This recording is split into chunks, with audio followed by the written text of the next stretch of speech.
जाएगा। तो कैसा करंट होना चाहिए, सोचो, कैसा करंट होना चाहिए?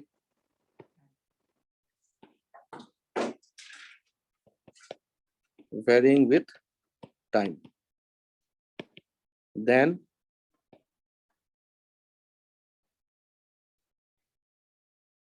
due to induced non-conservative electric field,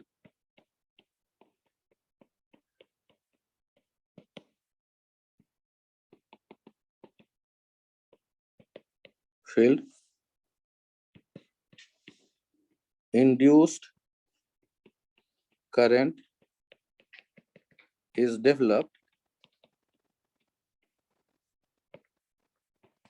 in the metallic object.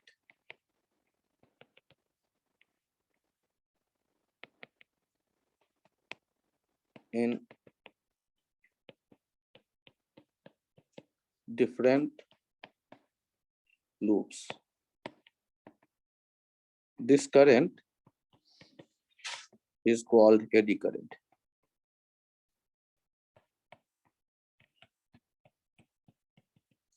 This current is called eddy current.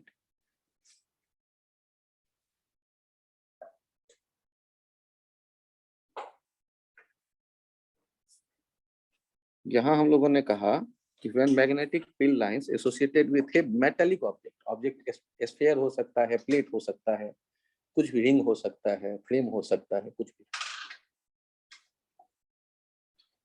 varying with time due to induced non-conservative electric field, induced current is developed in the metallic object in different loops. मतलब उनका चूंकि तो वो solid object है तो उनमें path क्या होगा, तो इलेक्ट्रिक लाइंस तो हमने देखा, उसके कारण जो वहां करंट बनता है वो रैंडम, उसके लिए कोई रूल नहीं है अपने पास। जैसे ये प्लेट रखा हुआ है, एक मिनट लास्ट को दिखा,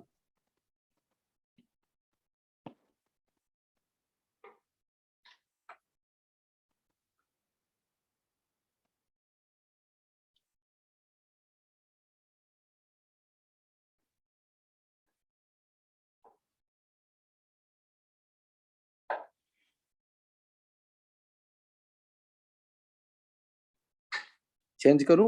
हो गया सर, थैंक यू। यहाँ देखो ये है मेटालिक प्लेट,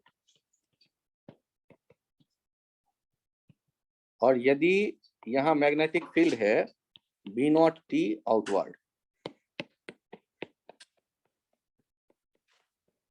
तो यदि B0T आउटवर्ड है तो वो बढ़ रहा है टाइम के साथ, तो टाइम के साथ यदि बढ़ रहा है तो यहाँ पर इस मेटालिक प्लेट में करंट आप देखोगे कि फ्लो करने लगा, और मेटालिक प्लेट में पाथ कौन सा होगा करंट का ये हमें नहीं पता, डायरेक्शन कैसा होगा ये हम जरूर बता देंगे। डायरेक्शन कैसा होगा, ऐसा होगा कि इंड्यूस्ड करंट क्या करे, अपोज करे, मतलब आउटवर्ड यदि मैग्नेटिक लाइन बढ़ रहा है तो इनवर्ड डेवलप करे। तो ये जो करंट है ना, ये है एडी करंट, जिनके बारे में हमें पाथ का भी नहीं कोई पता है, एक ही लाइन बना के बता दो, ये जो है ये है एडी करंट, जिसका चूंकि पूरा मेटल है उसमें कौन सा पाथ लेगा इसका रूल नहीं है अपने पास, लेकिन एडी करंट, यहाँ एक पॉइंट और लिख लेना, eddy current also shows heating, Joule's heating effect.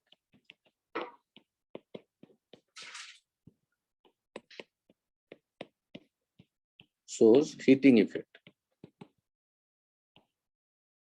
मतलब यदि एडी करंट है इसका मतलब वहां उसमें हीट डेवलप होगा, वो गर्म हो जाएगा ऑब्जेक्ट।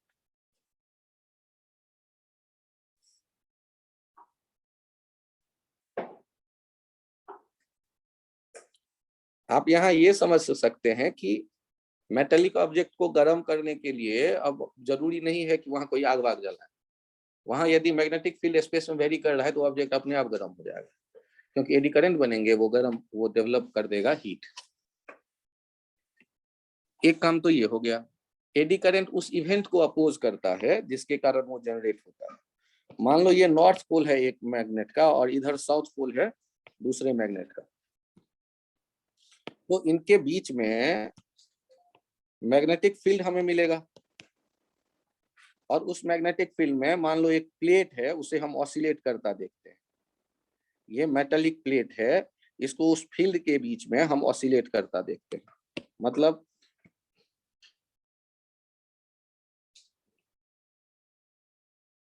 ये जो प्लेट है इससे लेफ्ट और राइट ऑसिलेट करता आपको दिख रहा है। ये इधर आएगा और फिर इधर आएगा। तो यदि ये मेटालिक प्लेट है तो मुझे बताओ, जब ये मूव ऑसिलेट करेगा तो time period 2 pi under root L by g या 2 pi under root I by M B, 2 pi under root, जो भी कई तरह से लिख सकते हो टाइम पीरियड। लेकिन यदि यहाँ मैग्नेटिक फील्ड आ जाएगा तो उसके क्या असर पड़ेगा?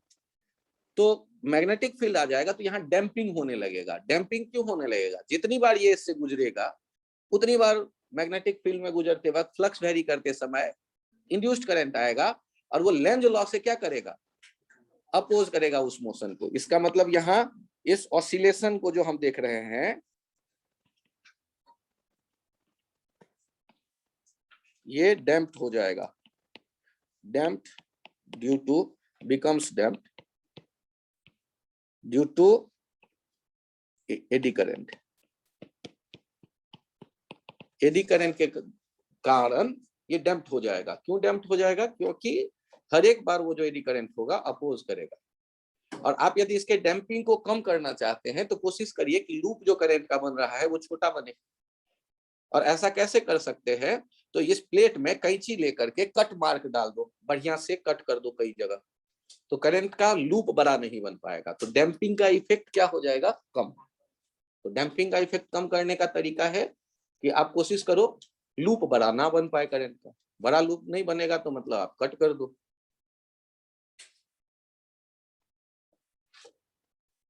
सर कैसे कट करें प्लेट को? ये प्लेट है ना, इसमें ऐसे लूप बन सकता था। आपने क्या किया है, ये जो प्लेट है इसमें आपने कट मार्क डाल दिया, तो अब ये ऐसा हो गया प्लेट। ये बीच में यहाँ कट है, फिर बीच में यहाँ कट है। तो अब जो करंट का लूप बनेगा वो या तो इसमें बनेगा या इसमें बनेगा। बड़े लूप तो नहीं बन पाएंगे। यहाँ आपने क्या किया है, कट मार्क डाल दिया है। तो इसके लिए अब यदि फिर कट मार्क से क्या हो जाएगा, डैम्पिंग डिक्रीजेस।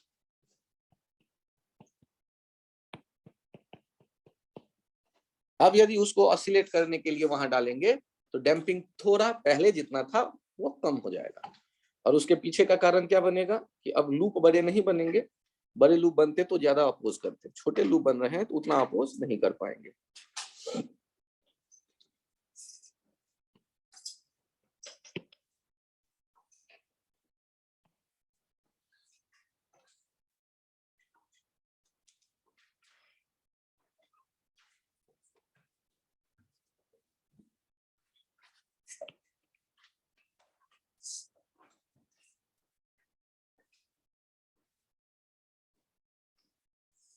चेंज करें?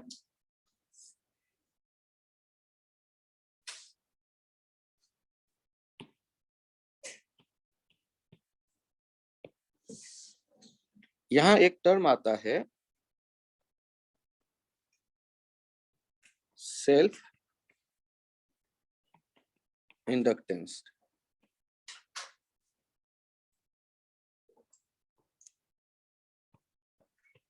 When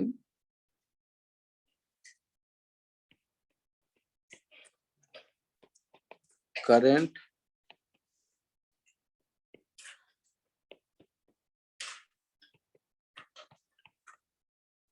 through a loop is varying with time, then the magnetic field developed due to this current also vary with time. Hence,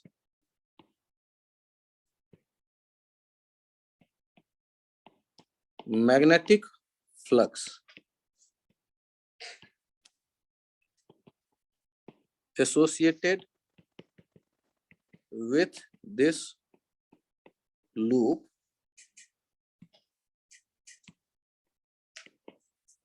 is also varying.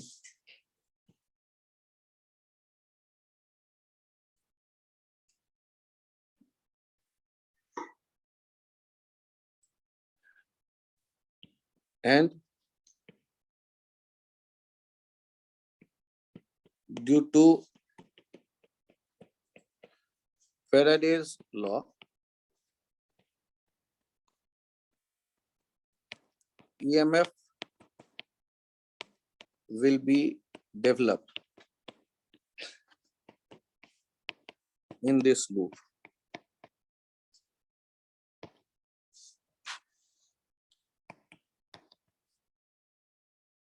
This event is called self-inductance, self-induction. This event is called self-induction.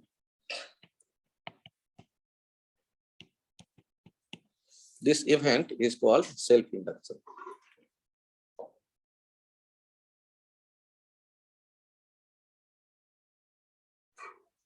आप यदि किसी loop से current गुजरता देखेंगे तो उसका magnetic field बनेगा, और मैग्नेटिक फील्ड बनेगा तो करंट बदलेगा, तो मैग्नेटिक लाइन बदलेंगे, मैग्नेटिक लाइन बदलेंगे तो लूप से एसोसिएटेड उस मैग्नेटिक लाइन की जो काउंटिंग है, मींस मैग्नेटिक फ्लक्स, वो बदलेगा।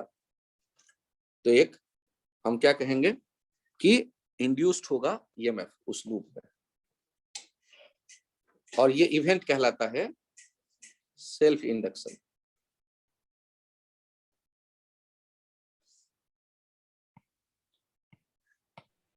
सर प्रीवियस स्लाइड एक बार दिखा दो।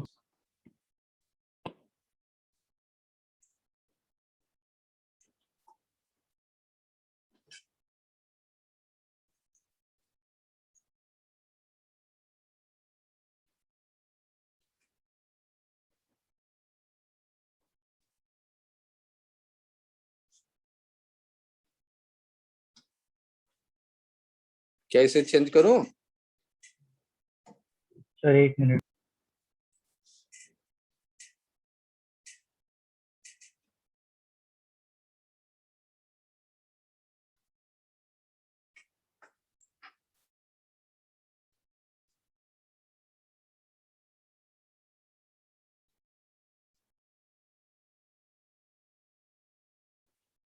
Yes sir.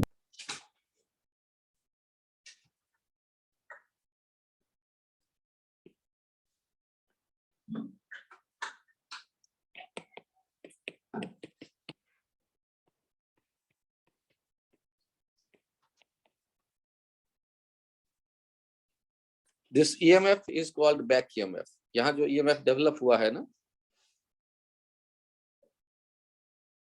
बैक ईएमएफ,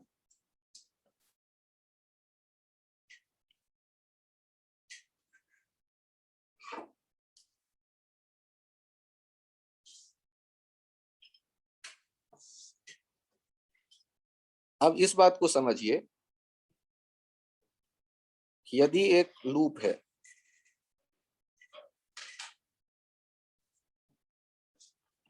फिर से बना रहा हूं, ये लूप है और लूप में एक तरफ से करंट को जाते देखो और दूसरी तरफ से बाहर आते देखो, तो इसके कारण मैग्नेटिक लाइंस तो बने ही हैं। ये इसी करंट के कारण बने हैं, आई के कारण, और यहाँ इस लूप से एसोसिएटेड फिर फ्लक्स तो दिखेगा ही दिखेगा।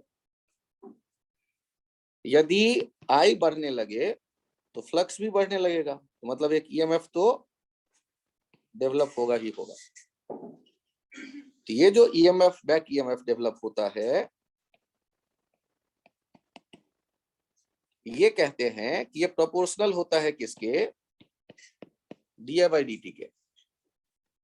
कि करंट का चेंज ज्यादा होगा तो बैक ईएमएफ ज्यादा तगड़ा डेवलप होगा, करंट का चेंज कम होगा तो बैक ईएमएफ कम तगड़ी डेवलप होगी। और यहाँ पर आप एक माइनस साइन देते हैं, वो क्या बताता है, डायरेक्शन जो होगा वो उस घटना को अपोज करेगा जिसके कारण ये आ रहा है। और जब कोई प्रपोर्शन का कांस्टेंट वहां लाते हैं उसके लिए सिंबल एल दे देते हैं, where L is called self inductance।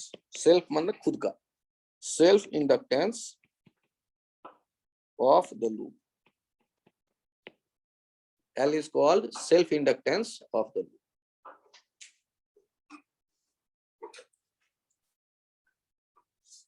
एक पॉइंट और यहां देख सकते हैं, आपको ये भी पता है कि minus L D I by D T जो आया है, ये minus D five by D T भी लिख सकते थे, D five loop by D T. तो इससे हम ये देख सकते हैं कि एल डी आई हो जाएगा डी फाइव लूप, या एल आई हो जाएगा फाइव लूप, या एल का वैल्यू हो जाएगा five loop by I loop. तो एल का वैल्यू आपने एक बार ऐसे भी देखा, five loop by I loop. किसी मोमेंट पे फाइव आपको पता है उस लूप के खुद के आई के कारण, तो आई से डिवाइड कर दो फाइव को, तो आपको पता चल जाएगा एल का value.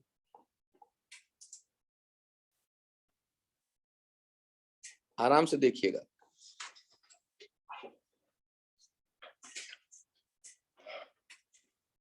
L D I minus L D I by D T minus D five by D T, L D I हो गया डी फाइव, एल आई हो गया फाइव, एल हो गया फाइव बाई आई।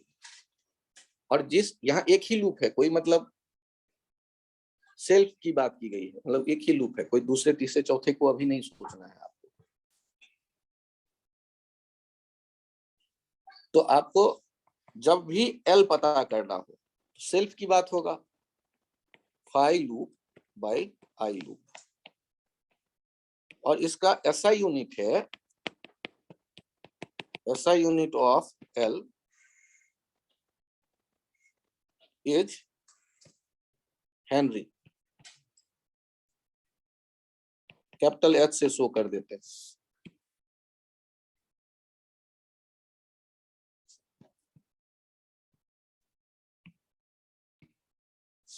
हेनरी। अब यहां पर चेक करिए,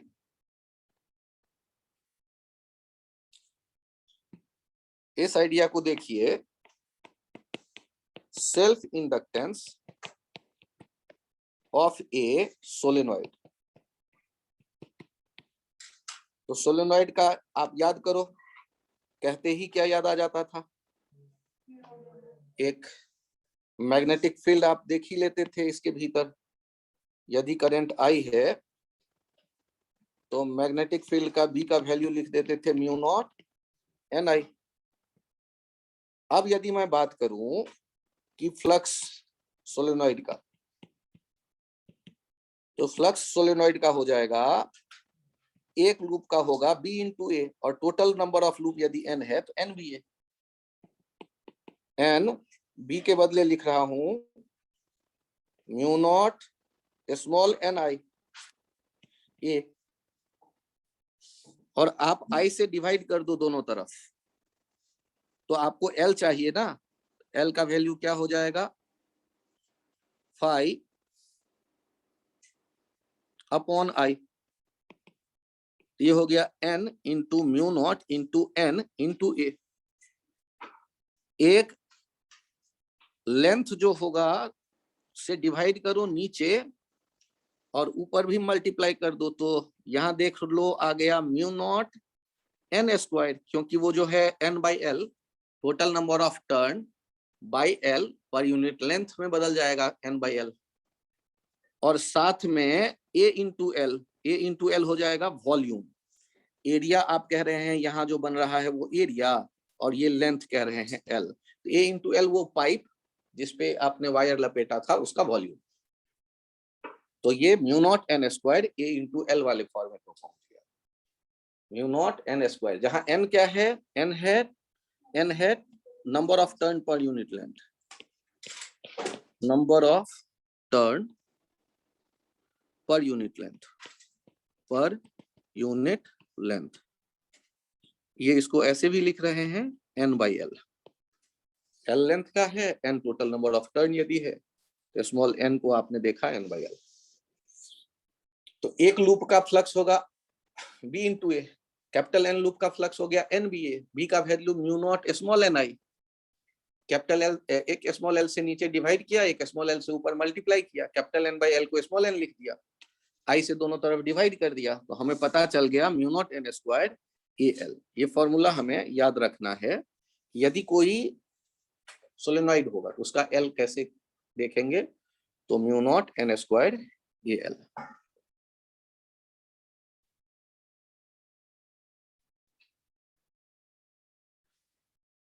यहां पर अच्छा लिख रहे हो, लिख लो, मैं फिर से चेंज कर देता हूं पेज।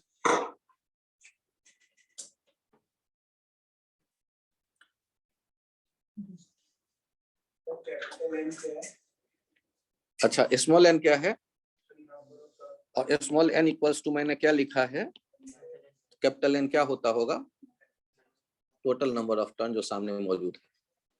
क्योंकि तुमने फ्लक्स भी कैसे लिखे हैं, बी ए इंटू कैपिटल एन, तो बी ए तो एक लूप का देगा, एन लूप है तो एन कैपिटल एन टाइम्स, ठीक है। एन है total number of turn, capital N लिखना चाहें तो लिख लीजिएगा। अभी जो सामने दिख रहा है टोटल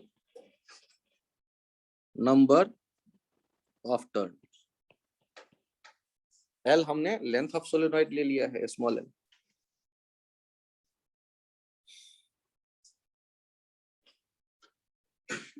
चेंज करूं page,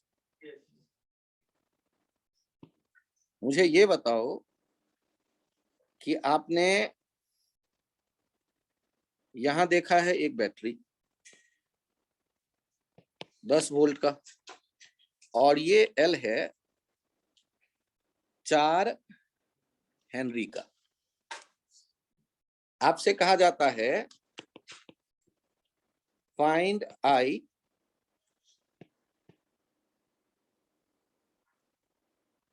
at t equals to 2 seconds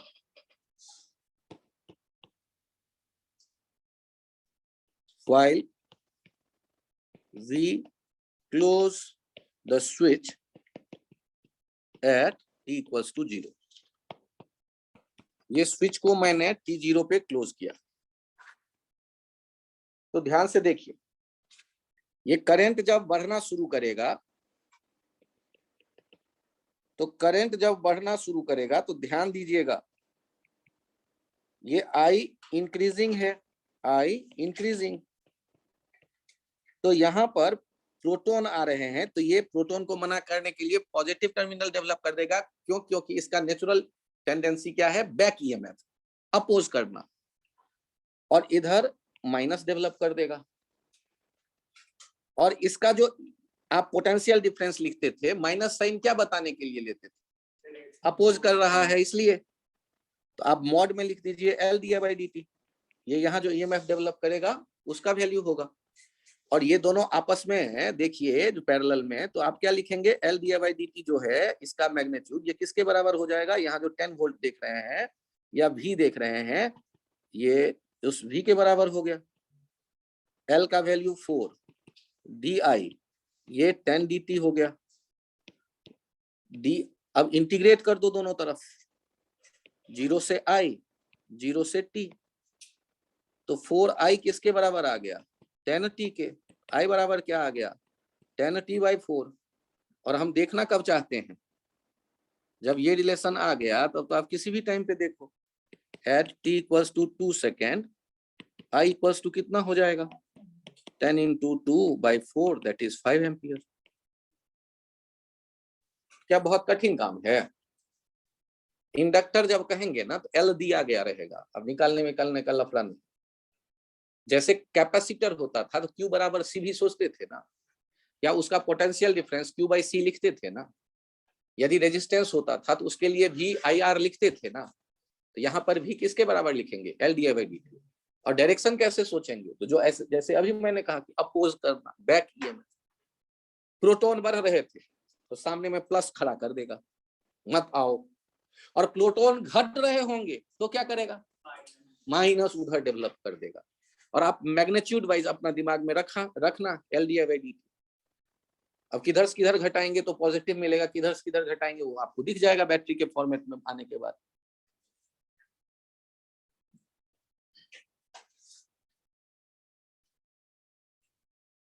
जिन लोगों को लगता है कंफर्टेबल हो हैंड राइज कर लें, ठीक है।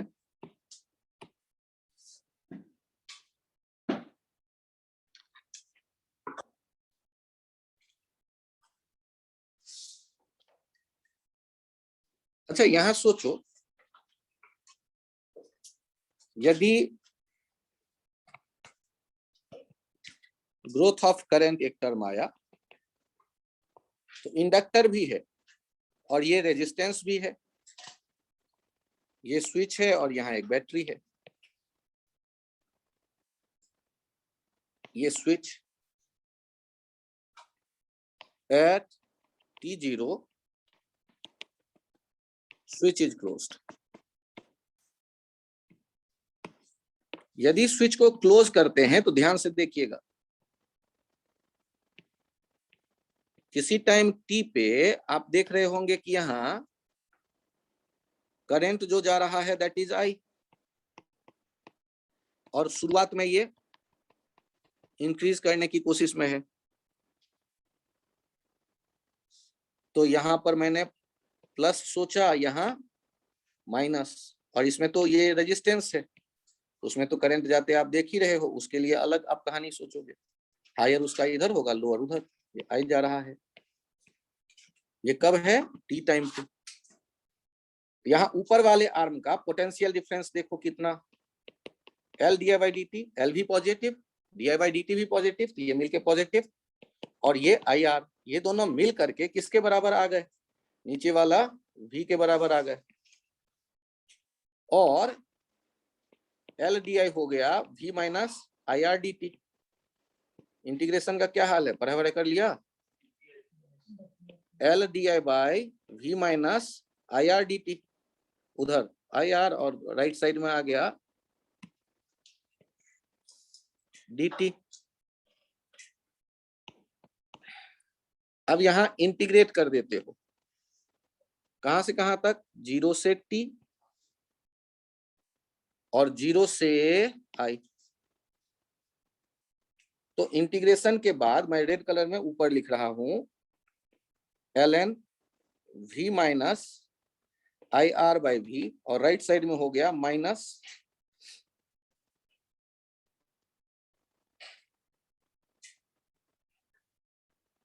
TR/L।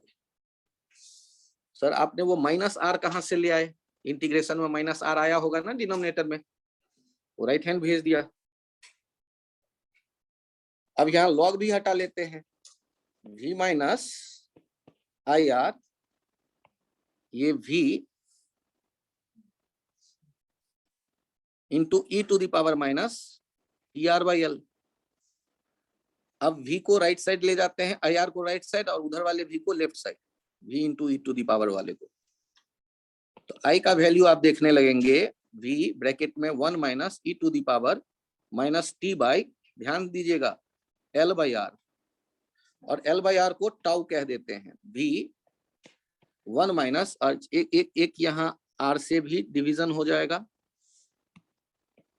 और वैल्यू आपके पास आ गया I equals to I0 1 minus e⁻ minus t by tau.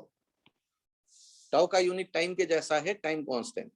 अरे ये फॉर्मूला कभी देखा देखा सा नहीं लग रहा है, Q बराबर Q0 1 minus e⁻ minus t by tau, yes sir, RC circuit वाला वैसा ही कुछ आ गया, I0 हो गया V/R 1 minus e⁻ minus t by tau. अब यहाँ एक आइडिया देखो, टाइम 0 पे करंट कितना होगा, टाइम 0 रखोगे तो E हो जाएगा 0, something to the power 0 is 1, 1 minus 1 हो गया 0, तो करंट हो गया 0। जबकि Q बराबर Q0 वाले में कहानी कैपेसिटर में अलग था, इंडक्टर क्या है, शुरू में ये तेजी से करंट बदलेगा, शुरू में बहुत तेजी से अपोज करेगा। कब तक अपोज करेगा? जब तक करंट बदलेगा, और करंट यदि कांस्टेंट हो जाए तो अपोज करना छोड़ देगा, क्योंकि उसका बैक ईएमएफ 0। तो शुरू में ये इनफाइनाइट रेजिस्टेंस शो करता है। क्यों? तभी तो टाइम 0 पे करंट 0 दिख रहा है। और यदि आप टाइम इनफाइनाइट कर दो तो आई हो जाएगा V/R, मतलब करंट फिक्स हो गया V/R। कैपेसिटर का बिहेवियर क्या याद किया आपने कि शुरू में 0 रेजिस्टेंस, चार्ज का भूखा है, चार्ज को बुलाए, और बाद में जब उसको जितना चार्ज चाहिए मिल गया तो चार्ज को बुलाने का काम नहीं करेगा, मना करेगा, मत आओ, गड्ढे की जैसा बिहेव करेगा। और इंडक्टर का बिहेवियर क्या कहोगे आप? अलग है। टाइम 0 पे इनफाइनाइट रेजिस्टेंस शो करता है और इनफाइनाइट टाइम पे 0 रेजिस्टेंस शो करता है, मतलब करंट जा रहा है तो जाने दो। कैपेसिटर के जस्ट रिवर्स बिहेवियर ये शो कर रहा है। का मीनिंग आप समझो कि यहां पर है इंडक्टर 2 हेनरी और यहां पर है 10 ओम, इसके नीचे है 20 ओम और इसके नीचे है ये 30 volt.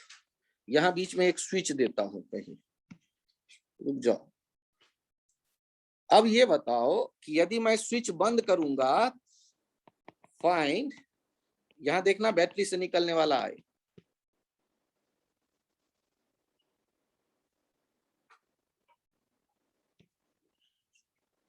just after we close the switch at T0 and at T tends to infinite, इसे कहते हैं स्टेडी स्टेट। तो पहले मुझे ये बताइए कि करंट शुरू में किधर से जाना चाहेगा? 20 ओम वाले। तो एट T0 करंट जो जाना शुरू करेगा वो केवल और केवल नीचे वाले रेजिस्टेंस से। अच्छा, केवल नीचे वाले रेजिस्टेंस से क्यों जाएगा? उसके पीछे क्या लॉजिक होगा? फिर ऊपर वाले का इनफाइनाइट रेजिस्टेंस। हाँ, इनफाइनाइट रेजिस्टेंस, इनफाइनाइट पिटाई होने वाली है तो वहां से क्यों जाएगा? बड़ा समझदार है करंट। तो आप जब यहां देखेंगे शुरू का करंट T0 पे, ये करंट सारा का सारा इधर से चला जाएगा, क्योंकि इसका रेजिस्टेंस इनिशियल इनफाइनाइट जैसा फील करोगे। तो शुरू वाला करंट कितना हो गया? 30/20 एम्पियर। और जब आप बात करते हैं इनफाइनाइट टाइम पे, तो ये इंडक्टर का रेजिस्टेंस अब वो कोई रेजिस्टेंस नहीं शो कर रहा। अब वो दोनों रेजिस्टेंस ऊपर वाले किसमें हो जाएंगे? पैरेलल में, 10 और 20। तो आई आप क्या लिख देंगे? 30/20 into 10/20 + 10। सॉल्व कर लो, ये आ जाएगा स्टेडी स्टेट का करंट। तो आपने इंडक्टर की एक खासियत समझी कि यदि 0 टाइम की मैं बात कर रहा हूं, उस मोमेंट पे इनफाइनाइट रेजिस्टेंस, अभी करंट जाना शुरू करेगा ना तो शुरू में उसकी इच्छा होगी ना, नहीं जाने दूंगा, और यदि करंट के पास दूसरा रास्ता है तो उधर से चला जाए।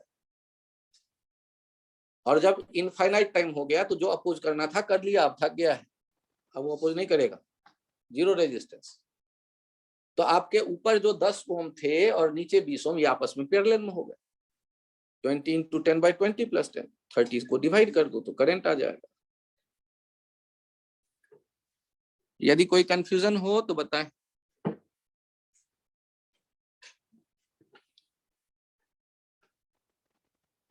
यहां एक पॉइंट देख लीजिएगा, ऐसे भी तो हो सकता है L सीरीज, तो L1 + L2 कह दीजिए, ये बहुत स्पेसिफिक नहीं है, बहुत ज्यादा कहानी नहीं सुना रहा मैं। यहाँ ये मान के चल रहा हूं कि इन दोनों में दूरी इतनी ज्यादा है कि ये एक दूसरे के मैग्नेटिक फ्लक्स से अफेक्टेड नहीं हो रहे हैं। ये मैं मान के चल रहा हूं कि d टेंड्स टू इनफाइनाइट, जिससे कि ये जो L1 वाला है और L2 वाला है एक दूसरे से अफेक्टेड नहीं हो रहे। तो L जो हो जाएगा सीरीज में L1 प्लस L, क्योंकि आप लिखेंगे DL L series di by dt बराबर L1 di by dt plus L2 di by dt, तो ये यही निकल के चला आएगा।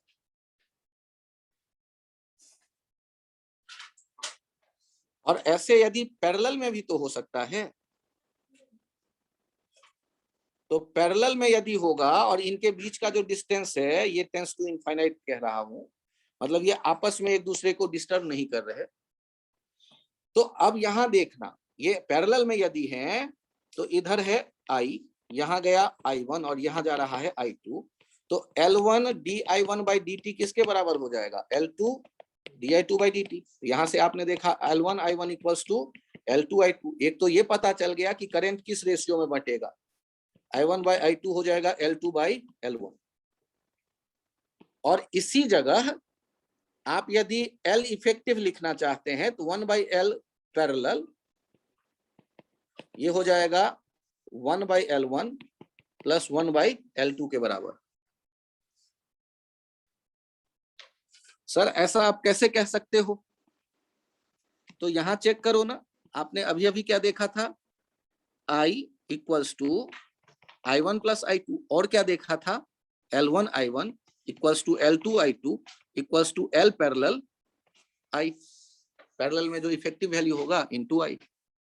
तो यहां से आप यदि देखना चाहें इक्वल्स टू कह दें मान लो K, तो आप I1 के बदले क्या, I के बदले क्या लिख लेंगे, K by L parallel. I1 के बदले K बाई L1 और I2 के बदले K बाई L2, तो ये कैंसिल आउट हो जाएगा, आ जाएगा 1 by L parallel equals to 1 by L1 plus 1 by L2। और करंट को यदि बांटना होगा तो करंट को किस रेशियो में बांटेंगे आप? इन जैसे रेजिस्टेंस में सोचते थे वैसे ही सोचो यार, कहानी खत्म। सीरीज का R1 प्लस R2, पैरेलल का 1 बाई R बराबर 1 बाई R1 प्लस 1 R2, और रेजिस्टेंस के इनवर्स रेशियो में करंट बढ़ता था, तो L के इनवर्स रेशियो में करंट बढ़ेगा, काम खत्म। इसमें कोई लफड़ा नहीं है। जो आपने रेजिस्टेंस का पढ़ा है वही वाला आइडिया ये फॉलो कर रहा है, सीरीज का, पैरेलल का, जो भी। और सर्किट में जो आपने करंट ग्रोथ देखा वहां टाइम कांस्टेंट क्या लिखा आपने, L बाई R। जरूरी तो नहीं है एक ही रेजिस्टेंस हो सर्किट में, तो यदि ज्यादा रेजिस्टेंस है तो R इफेक्टिव कैसे लिखते थे कैपेसिटर वाले सर्किट में? Time constant L by R कहते थे ना, तो R इफेक्टिव क्या हो जाता था, R effective is effective resistance across the inductor L while the battery is short circuited। आप यदि ज्यादा रेजिस्टेंस देख रहे हैं किसी सर्किट में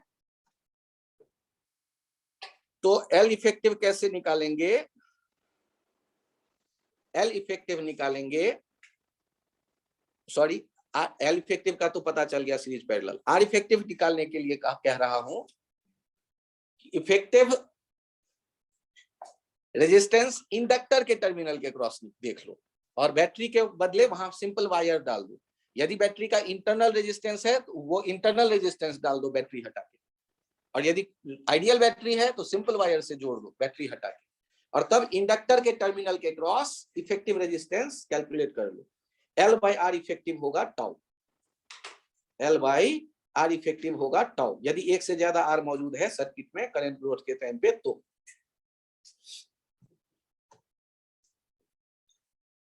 आपके ग्रुप पे मैं आज वाले लेक्चर का शेयर कर दूंगा, जो नोट्स है उनमें 2-4 एग्जांपल भी होंगे, वो देख लो, या 2-4 उसके